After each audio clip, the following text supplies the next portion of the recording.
Samantala, nanawagan din ng tulong ang ating mga kababayan sa Jaén, Nueva Ecija na apektado ng pagbaha dulot ng Bagyong Lando.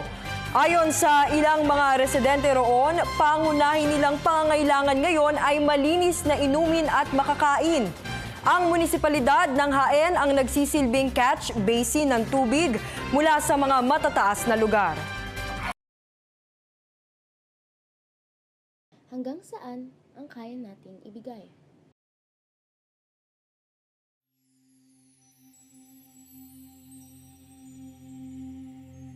Sumama kami sa proyekto ng isang car company sa kanilang munting handog para sa mga nasalanta ng bagyo sa isang barangay sa Jaén, Nueva Ecija.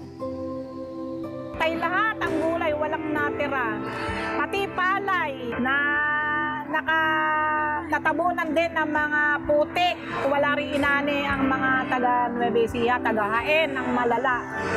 Pati ito aming school, lampas tao, 2 linggo pa lang may pasok. Sira lahat ang mga lahat ng gamit, mga libro, lahat mga ano nila, gamit sa eskwelahan, sira lahat, lubog sa putik.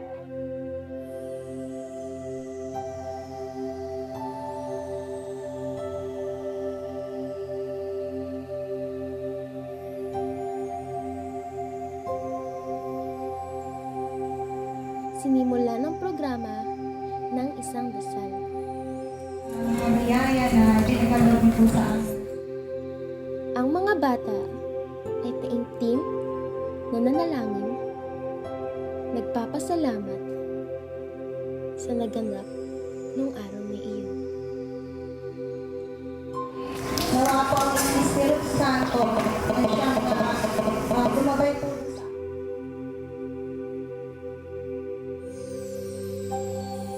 Ang mga bata ay aktibo sa mga palarong inihanda ng naturang programa. Hindi matatawaran ang kanilang mga reaksyon sa kanilang mga muka. Kitang-kita na hindi matutumbasan ng kahit anong material na bagay ang sayang dinudulot ng outreach program na iyon.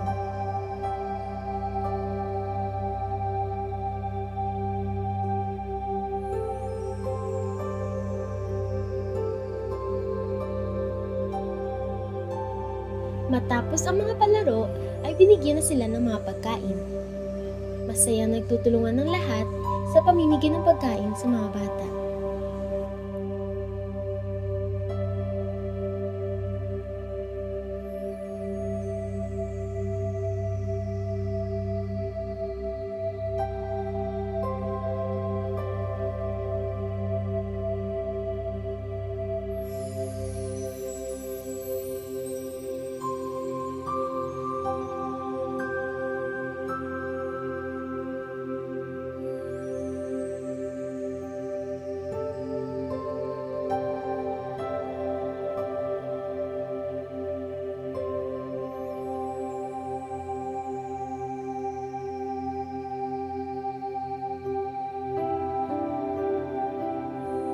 Akala ng lahat ay magtatapos na ang programa.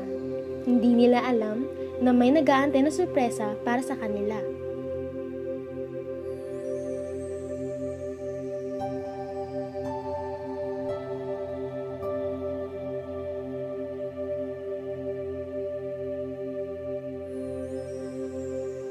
Ito pa lang ang unang beses na makikita nila si Jollibee sa personal, dahil ito lamang daw ay nakikita lang nila sa litrato. Kaya, habang kumakain, nagulat ng lahat nang biglang lumabas si Jollibee. Mapabata man o mapatanda, ay lubos na natuwa at nagalak sa kanilang nakita.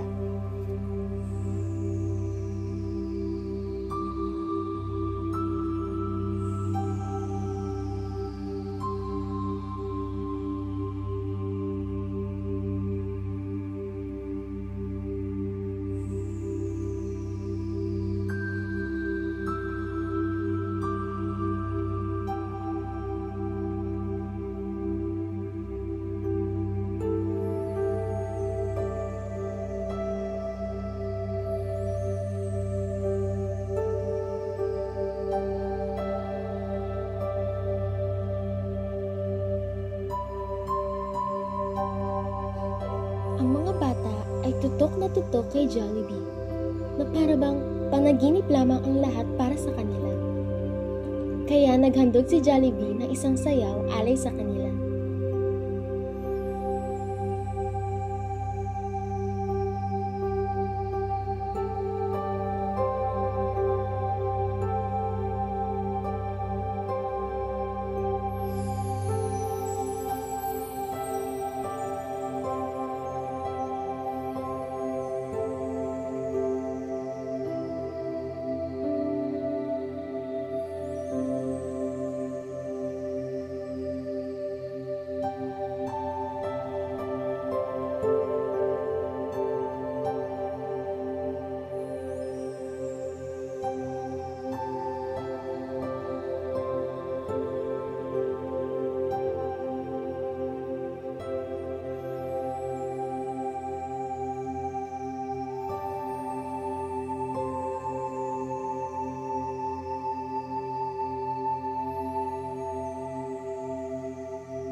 Sa huling bahagi ng programa ay namigay na ang car company ng mga laruan bilang isang souvenir sa kanilang programang iyon.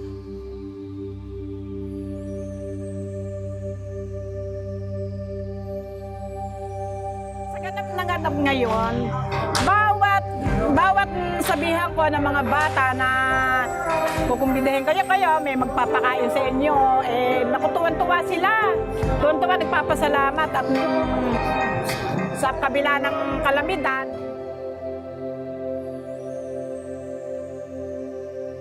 nabigyan nyo sila ng kasiyahan, nagpapasalamat sila. Ang naramdaman ko po parang yung maligaya, parang napapamahal sa mga bata at saka sa pasalamat kami sa inyo. Una sa Diyos, pangalawa kayo sa inyo, mga empleyado na narito ngayon. Oo,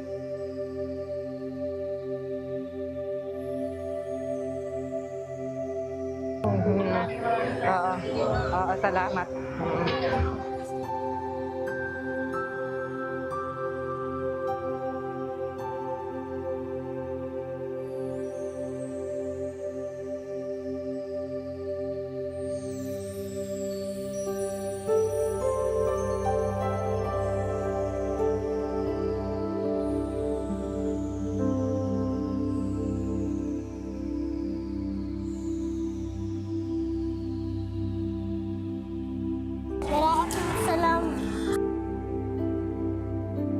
Maraming salamat sa inyo ko.